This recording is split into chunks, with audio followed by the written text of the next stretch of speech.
Now, this is Brandon Carmody with the latest from the LGBTQIA community on the GNR Radio Network. You're listening to Gay News Radio. I'm Brandon Carmody. We want to welcome our listeners in the United States and around the world. Our guest today is Dr. Ron Holt. Since 2000, Dr. Ron Holt has donated his time and resources to create various types of presentations for over 150 audiences on the impact of homophobia on lesbian, gay, bisexual, and transgender youth. He began his presentations at his alma mater, Wayne State College in Nebraska. Increased awareness about the biology and psychology of human sexuality leads to a better understanding of the LGBT population. Dr. Holt, thanks for coming on Gay News Radio today. Thank you very much. It's an honor and a privilege to be with you today on the show. Now, I understand that some of your audiences have expanded to include the general public, medical professionals, graduate, and medical students. Can you tell our listeners about that work that you do with some of your audiences? Absolutely. That's a great question. I first started doing community service for the LGBT community back in 2000. I would return to my alma mater college, Wayne State in rural Nebraska, each homecoming to volunteer present on lesbian, gay, bisexual, and transgender issues in the classroom. My target audiences were initially psychology students and future teachers. However, over the years, my presentations at the college expanded to include many different types of audiences, including the general public, student athletes, and other degree majors outside of teaching. I slowly began incorporating other area colleges into my community service, which actually led to speaking to other colleges and universities across the Midwest. My presentations emphasize the danger of allowing homophobia in the classroom, as it leads to low self-esteem, increased risks for drug and alcohol abuse, and suicide in gay and lesbian youth. My presentations on bullying and suicide have helped audience members better understand how to combat bullying and provide a more supportive and nurturing environment for the LGBT community. In about 2008, I decided to expand my talks to include medical audiences, and I decided to do my first medical talk to medical students at my alma mater medical school in Kansas City, Missouri. It was an optional lunchtime talk, so I thought that perhaps maybe 25 to 30 students would show up to discuss LGBT issues in medicine. However, it ended up that over 300 students packed the small auditorium classroom. Needless to say, I was greatly unprepared for the talk. I knew then that there was a strong need and demand for education on gay and lesbian topics in medicine. So in 2010, I expanded my educational message to medical professionals at hospitals and clinics across California, Hawaii, and Missouri.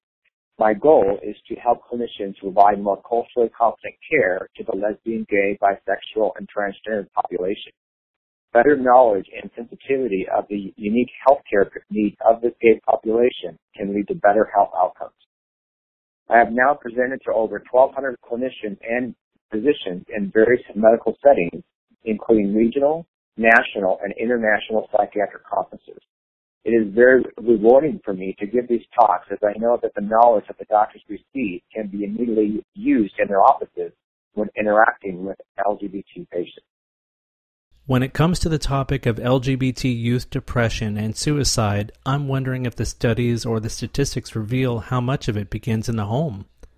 Were the parents homophobic or unsupportive, or even on the other end of the spectrum, was the fear so great of coming out that suicide became the answer for some of these youth struggling to come to terms with their sexuality? That's an excellent question. And there are actually many different reasons why LGBT youth can become depressed and even have thoughts of suicide. As you stated, triggers can include being raised in a homophobic home environment or when a young person is struggling with their sexuality. Other reasons for suicide attempts or suicidal ideations by LGBT youth can include contagion risk, being bullied, victimization, suicide attempts by acquaintances, rejection by family, being discriminated against, and living in politically conservative areas. Because bullying can contribute to emotional distress and therefore a higher risk for suicidal ideation, I thought I'd like to touch a bit more on the subject. Bullying will occur with the following three elements. One, has an imbalance of power. Two, has an intent to harm. And three, is the threat of further aggression. When bullying escalates, a fourth element is added, and that is terror. Bullying is a systematic violence that's used to intimidate and maintain dominance. Terror is struck into the heart of the targeted, and the cycle of violence therefore begins. Research data from GLSEN shows that the relationship between bullying and suicide is complex. Research indicates that persistent bullying can lead to or worsen feelings of isolation, rejection, as well as depression and anxiety, which can contribute to suicidal behavior. However, it is also important to note that the large majority of people who experience bullying do not become suicidal. It's actually the worsening of the emotional symptoms that make people have more thoughts of suicide. Many international and national studies have found that gay youth attempt suicide more frequently than their straight peers. In research compared to the heterosexual population, suicide attempts were 4 times more common in gay and bisexual men and 2 times more common in lesbians and bisexual women. Sexual orientation is a stronger independent risk factor for males than it is for females. Findings show that women may be protected by greater latitude and tolerance in regard to female sexuality. Bisexual youth and adults report at times much higher rates of suicidal thoughts compared to gays and lesbians. They find discrimination from both the gay and straight communities. It is important to note that gay orientation in and of itself is not a risk factor. It's the minority stressors such as discrimination and harassment which are associated with suicidal behaviors and risk factors for suicide. So we do know that the LGBT population attempts suicide more often than their straight peers. However, because there's no reliable data yet, we do not know whether gay youth die by suicide more frequently than their straight peers. Research indicates that youth are more likely for suicide attempts if they recognize and acknowledge their sexual orientation at an early age. Some kids now are starting to come out between the ages of 10 and 13 years old. So why is it then that these younger youth are at higher risk if they come out earlier? Well, researchers speculate that compared with older persons, early and middle adolescents may be less able to cope with isolation, stigma, and discrimination associated with the homosexual identity. I grew up in a religious home, in a pretty conservative family, and dated girls to a certain extent until it became clear to me what my real identity was. I would have to say that there was never one day where I came out and said I was gay. It was a long, slow process that took about 2 years, and there were some hard-fought battles with both of my parents. At the height of it, my mother said to my face, and I will never forget it, she said, "I hope that your friends do a good job spoon-feeding you when you're dying of AIDS, Brandon." Now, Dr. Holt, taking my story into account, can I ask you how your family life and coming out experience was for you, and what are some of the experiences you see when you meet with members of the LGBT community? It's a great question. And first of all, I'm very sorry to hear the experience that you had with your parents, Brandon. Sometimes parents can say very inappropriate and hurtful things in the heat of a moment or due to a lack of education at the time. Like yourself, I came out at different stages in my life and not all at once. I struggled with my sexuality from a very young age and didn't start coming to terms about being gay until around high school. It wasn't until college that I began to selectively let others know about being gay, but even then, I was still very much in the closet about who I was. It wasn't until my first semester in medical school that I came out to my parents. The coming out process to my parents was not a pleasant one. Unfortunately, my father passed away in 2007 before we could fully reconcile. However, I am happy to report, though, that my relations with my mom have greatly improved, and she is very supportive and proud of the man that I have become. I have had the privilege of speaking with thousands of young people over the years, and I've heard many coming out stories. Each story is unique, and there is no right way to come out. Some people still experience rejection by parents and are kicked out of their homes, whereas some are very surprised at how loving and accepting their parents actually were. The important thing about coming out is to do it when you personally feel ready to come out. A person should never feel pressure to come out or disclose anything about them until they feel ready. Pressuring or forcing someone to come out before they're ready can cause that person tremendous stress and emotional harm, which can lead to higher risk for suicidal ideations and suicide attempts. I had an incident nearly 20 years ago at a party. At the time, I was still dating women and had only experimented with men. So, a friend of a friend came into my home at a house party that we were throwing, and he became very flirtatious and over the top with sexual innuendo with me. A female friend and I tried to avoid the situation by going into the bedroom and closing the door. Before we knew it, he came in and laid down on the bed near us and began touching us without permission. We were absolutely paralyzed with fear, and he had complete control of the situation despite my friend's attempt to separate us. Needless to say, it was unwanted, it was awkward, and it felt terrible at the time. Now, the reason that I mention this, the reason I tell you this story, is that 6 months later, the mutual friend who knew him reported to me that he had committed suicide. In fact, for years to come, she dealt with a lot of ongoing grief and unanswered questions about why he chose to commit suicide.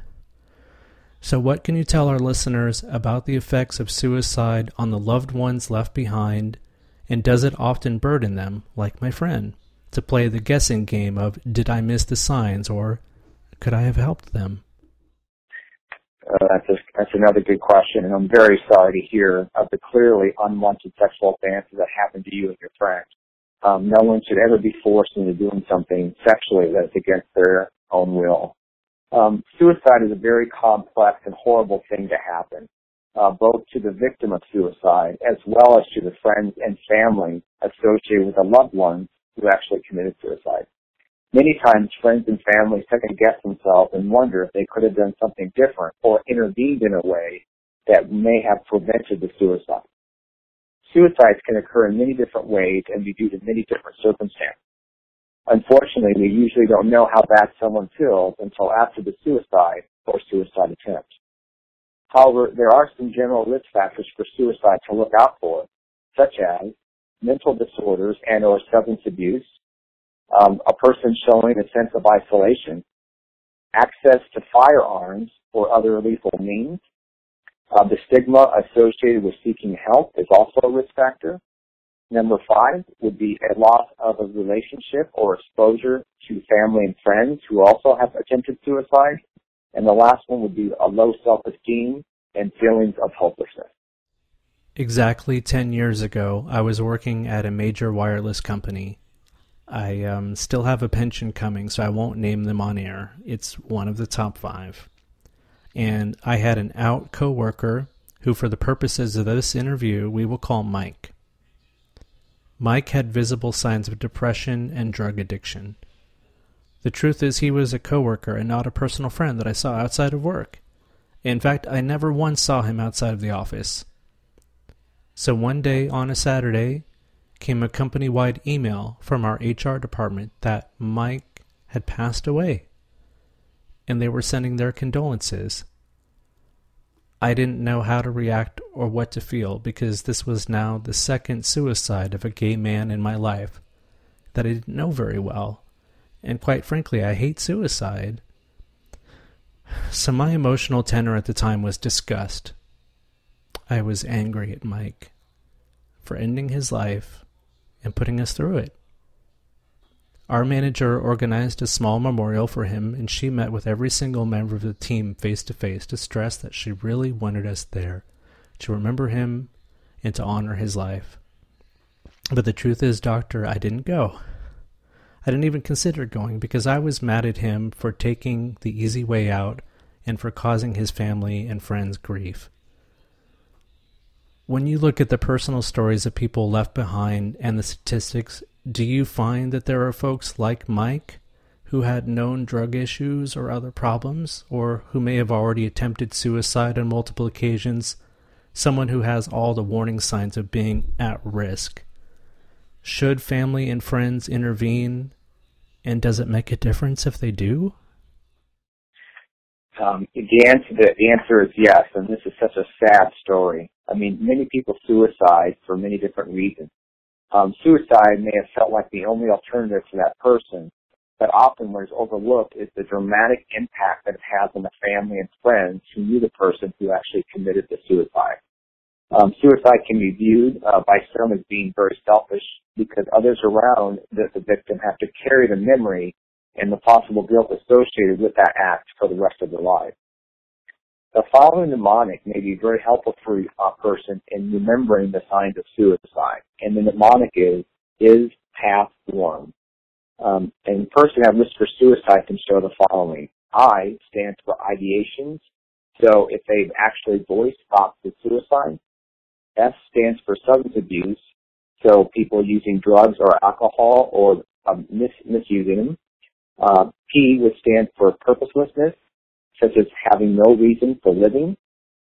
A stands for apathy. T stands for trapped, feeling like there's no way out in life. H stands for hopelessness, feeling like there is no hope in life. W stands for withdrawal, like from family, friends, and society. A is for anger, such as rage, uncontrolled anger, or seeking revenge. R is recklessness, such as engaging in risky activities or behaviors. And M would be mood changes, such as depression, anxiety, or irritability. So if you ever notice a friend or a family member who is exhibiting some of these signs or symptoms, please reach out to them. Your intervention can definitely save a life.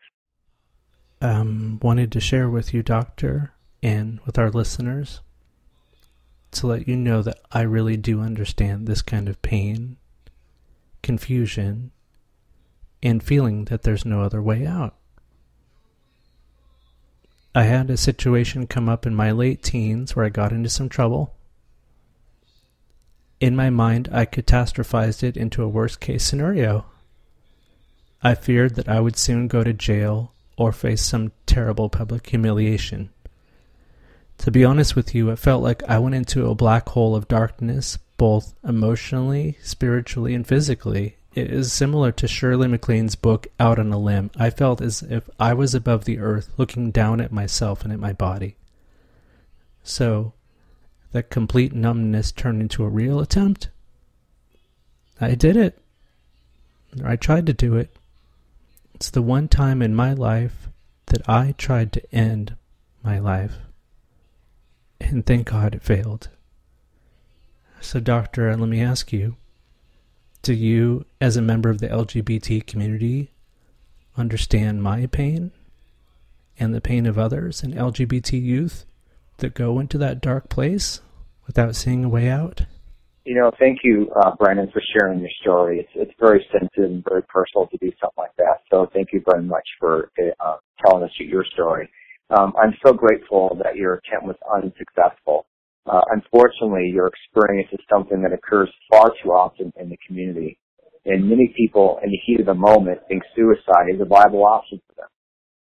The important thing to do for anyone who is having thoughts of suicide is to immediately reach out to a family member or a close friend or a suicide hotline for assistance. From the latest data that's available, I'd like to share some stats on suicide. And these are the latest stats as far as 2013. Over 41,000 people in the U.S. died from suicide, making suicide the 10th leading cause of death. This equates to roughly about one suicide in the U.S. every 12.8 minutes. Since 2000, we have generally seen a gradual increase in suicide rates. Females attempt suicide about 3 times more often than males. However, males complete suicide at a rate almost 4 times that of females. Suicide rates are highest among those aged 45 to 54 and also those over the age of 85. Suicide rates among youth ages 18 to 24 have more than doubled from the 1950s to the 1970s. However, in the past decade, the rates for youth have remained generally steady. Suicide ranks about third as a cause of death among young Americans, only behind accidents and homicides. However, it ranks second, only behind accidents, among those aged 20 to 24. Firearms still remain the most common method of completing suicide, and research shows that the first lifetime onset of suicide thoughts increases dramatically around age 12. So suicidal ideation, plans, and attempts peak during mid to late adolescence, and roughly one-third of those with suicidal ideations will eventually attempt suicide. So it's really important that if you have a friend that comes to you and says that they have thoughts of suicide, you remember that stat that roughly 1 out of 3 of those people will actually attempt it. Research has also established that the most reliable indicators of suicide risk are suicidal ideations and prior suicide attempts. In fact, prior suicide attempts is one of the strongest predictors of future suicide attempts. For any of our LGBT youth listeners, or for anyone listening who may have some of these feelings, the number for the Trevor Project's Lifeline I want to share with you is 866-488-7386. Once again, the number for the Trevor Project is 866-488-7386. We encourage you to reach out to them. Doctor, are there any other organizations or hotlines that people can call? I'm so glad that you mentioned the Trevor Project, because that's an excellent resource for youth that are struggling both with sexual orientation, gender identity, or suicidal ideation. And again, that number is 1-866-488-7386. And they also have a website, thetrevorproject.org. Again, thetrevorproject.org. The U.S. National Suicide Prevention Lifeline is another program that's available 24/7, and it's available to anyone who is struggling with thoughts of suicide. Their phone number is 1-800-273-TALK. That's 1-800-273-TALK. GLSEN, which stands for the Gay, Lesbian, Straight Education Network, is a national organization that advocates for LGBT education in kindergarten through 12th grade. They have resources on LGBT education at the website glisten.org. That's GLSEN.org. Most high schools also have a Gay Straight Alliance at school called GSA. If yours does not, please look at a GSA website at gsanetwork.org for more information on how to start an LGBT support group on campus. Also, for assistance with LGBT resources at the college level, there's an excellent website called campuspride.org. Campuspride.org has a lot of interesting resources that are available for college-level LGBT issues. Remember that suicide is never an option. If you ever are having thoughts of suicide or are struggling with who you are, please reach out to someone. There is always help. You are worthy of unconditional love and acceptance and deserve to live a long and happy life. Thank you, Dr. Ron Holt. I just want to let you know that I really appreciate the work that you're doing in the LGBT community. I think that it is so vital and so relevant, and that you are addressing issues like bullying and teen suicide, which needs to be addressed. Is there anywhere on the net that our listeners can find you to follow your work and learn more about you, Doctor? Absolutely, yes. I started the website a few years ago. It's called audacityofpride.com. That's AUDACITYOSPRIDE.com. audacityofpride.com. And I'm also on Twitter at the handle at Dr. Ron Holt. That's Dr. Ron Holt, HOLT. Once again, listeners, that was audacityofpride.com to check out Dr. Holt online. Doctor, can I ask what's next for you? Do you have any upcoming speaking engagements? Well, that's an excellent question. I'm actually going back to the Midwest in a couple of weeks to speak with medical students on GLBT health, and I'm also talking with college students about LGBT issues on college campuses. I've also submitted an abstract to present next May at the International Conference of the American Psychiatric Association on the consequences of conversion therapy. So I'm very hopeful that that abstract will be accepted, and that will allow me then to talk to different psychiatrists from around the world about the adverse consequences of conversion therapy and what we can do to try to stop it. Dr. Ron Holt, on behalf of the entire staff of Gay News Radio, we would like to extend an offer to you to be a recurring guest on GNR. The work that you are doing is so important and so relevant, and when it comes to the ongoing topics and discussion of LGBT youth, depression, bullying, suicide, everything related to this topic, we would like to have you as a recurring guest whenever the situation warrants, and perhaps together, working with you, we can get the word out and we can save lives together. That sounds great. I would love to do that. Once again, Dr. Ron Holt, thank you so much for coming on Gay News Radio today. We look forward to speaking with you in the future. Best of luck, sir. Thank you so much. This is GNR, Gay News Radio.